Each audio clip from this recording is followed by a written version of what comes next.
Growing up, it was always just in my heart that when I was older, I wanted to be a mother. I've loved children as long as I can remember and working with them and just being with them. And so for me, you get married and we were going to have children. Now, my husband and I, when we got married, we wanted to take 5 years to be able to travel and work together, which was wonderful. And we did. And then became like the time to start the journey to have a family, and it just wasn't happening. And honestly, that was heartbreaking to me. It's like, this shouldn't be, like, there really isn't infertility, like in my family, this shouldn't be affecting me, but it did. And this is our journey and this is our story. And today, this is what I want to do, just share our journey, our story as an encouragement to those that might be going through it, because infertility can rear its ugly, ugly head. And, it can affect in just so many different ways. And so this is my heart to just encourage you as we just sort of share our journey of what it was to deal with infertility and to see our success.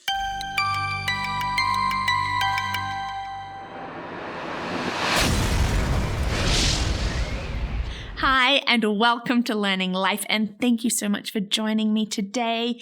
Thank you so much for the likes and for the subscribes. You're just blowing me away. And you know what? It's not too late to subscribe and to tell your friends and to see these videos. Thank you for being part of our Learning Life community. Well, today I want to share a personal story. I am going to get personal.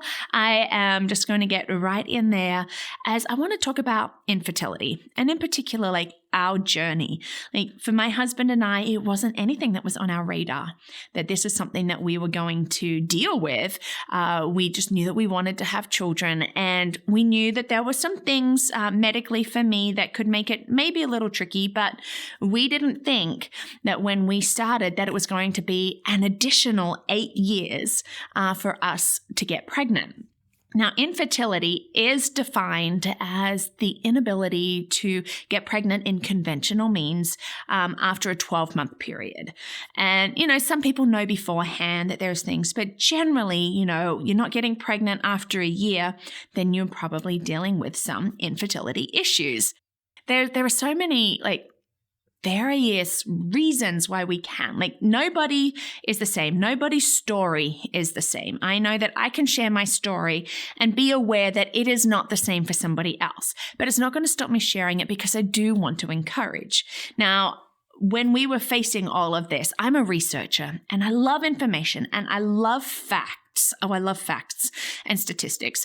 And it just helps me, actually. I know that sounds crazy, but I like to know the numbers and the figures. And so I really started looking into fertility and the numbers. And it was surprising because so often we hear, usually it's lumped on the woman, but about 40% of infertility issues are female, 40% are male, and 20% they just don't know. Well, for us, we hit both male and female issues. And it was it was hard. And honestly, I went through shame. And I went through not wanting to talk about it. And, I went through all that struggles with, friends just getting pregnant easily. I know in the time that we were really trying to get pregnant, I had one friend had 3 children. And, yes, I was happy and I was excited for her. But at the same time, it's there were just those real heart moments. Your heart does get tender. Your heart just does grieve, especially when month after month you get this reminder that you, once again, are not pregnant. There are so many great treatment options too. Some people just respond really well to maybe just a simple cocktail of medicine that's just going to help them.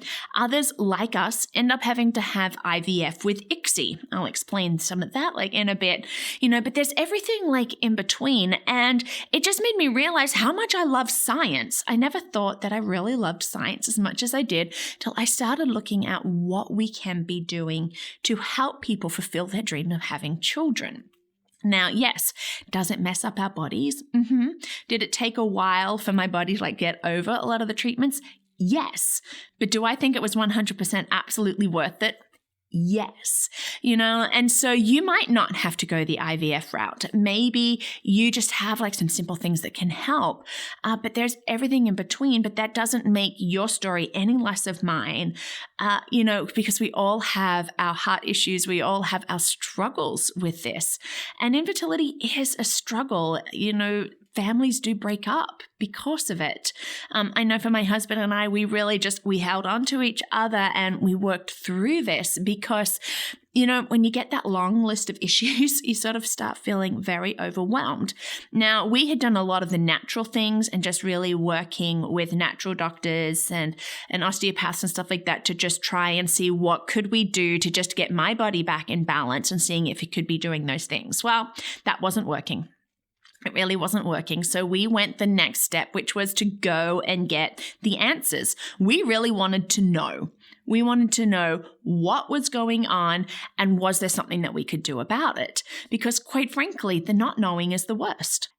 And, it's not fun to be told, well, it's this and it's this and it's this and it's this. And any one of those could be a reason that you're not getting pregnant.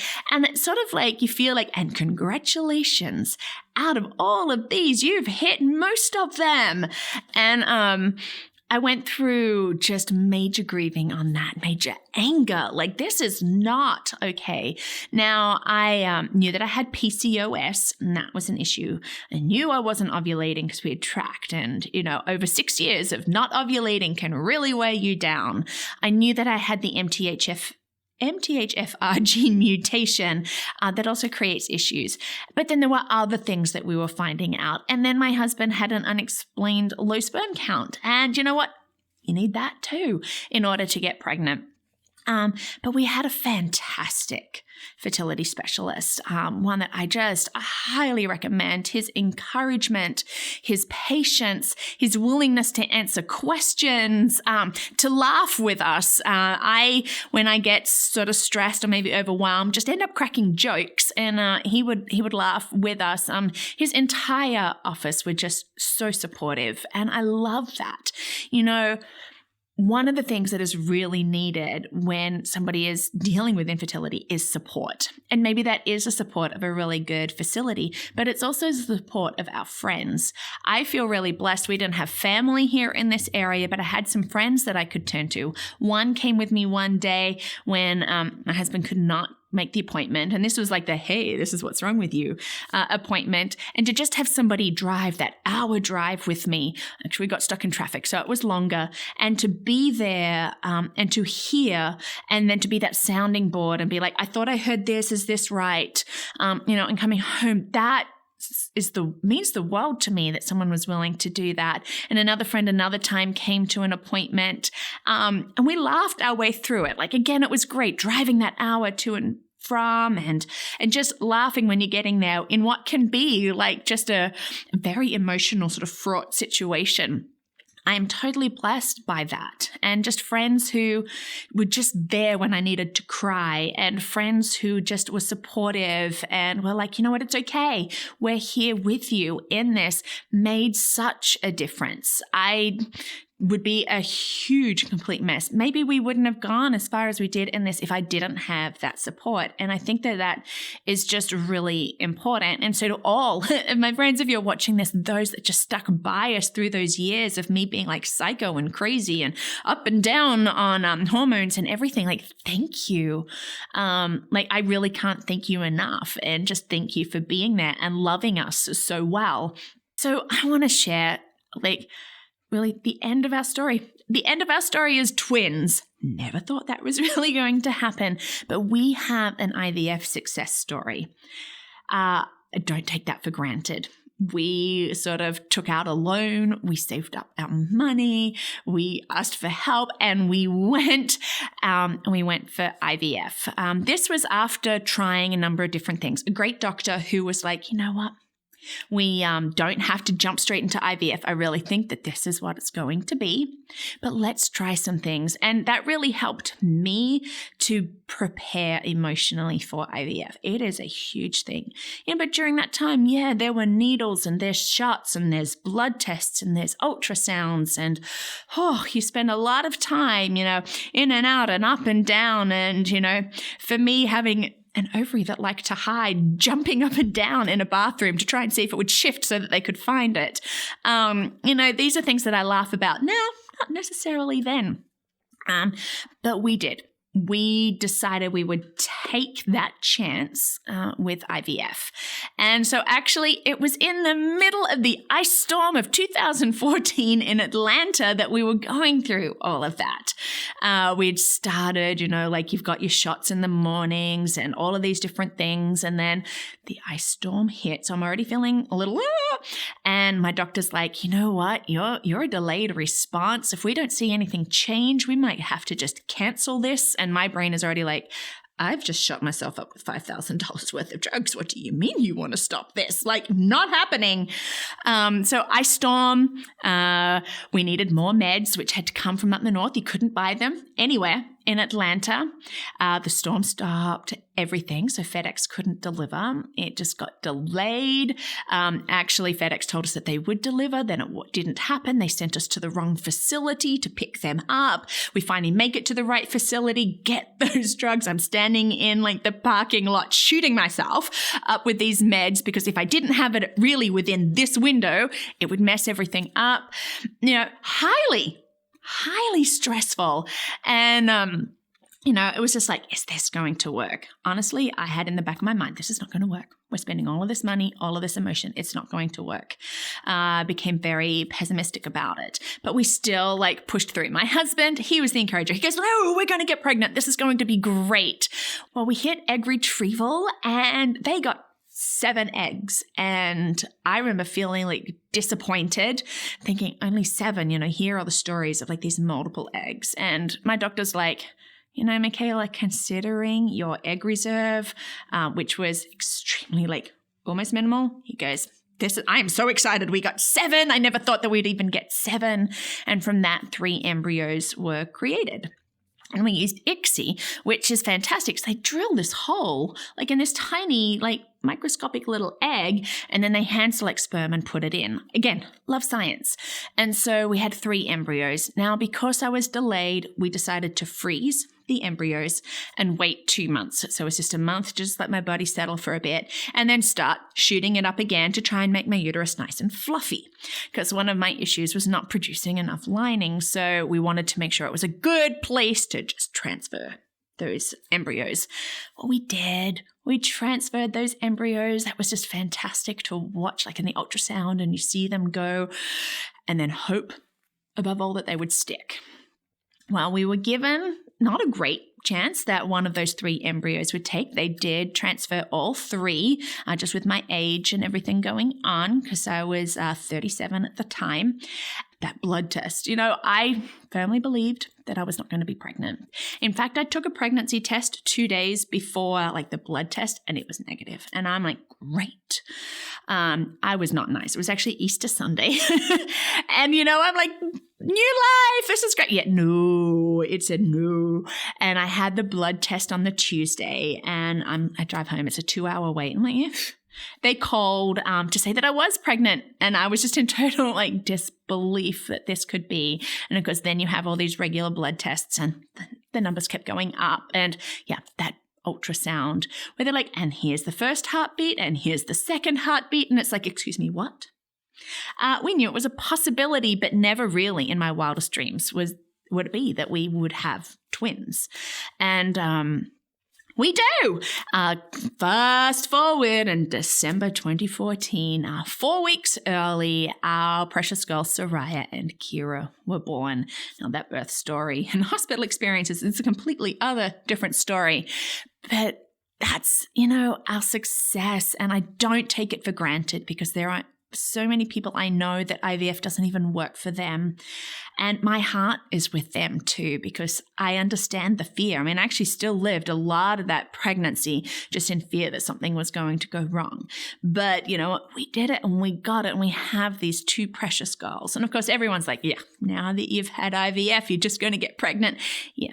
No, we know with my issues and the fact that really they took the last of my eggs, not going to happen. And I don't care. We've got our girls. We wanted to. We got to. And while they might make me feel crazy sometimes, I wouldn't change them for anything. I do not regret at all everything that we went through to have them.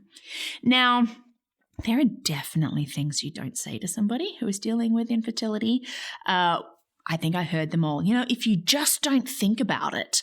Oh, if you just do this, you know, and you know, you get given this long list of things that you should be doing. You know what? Let me just say from the bottom of my heart, that's not helpful. I know you mean well, and I know people just sometimes just don't know what to say. Well, the best thing is nothing. Say nothing.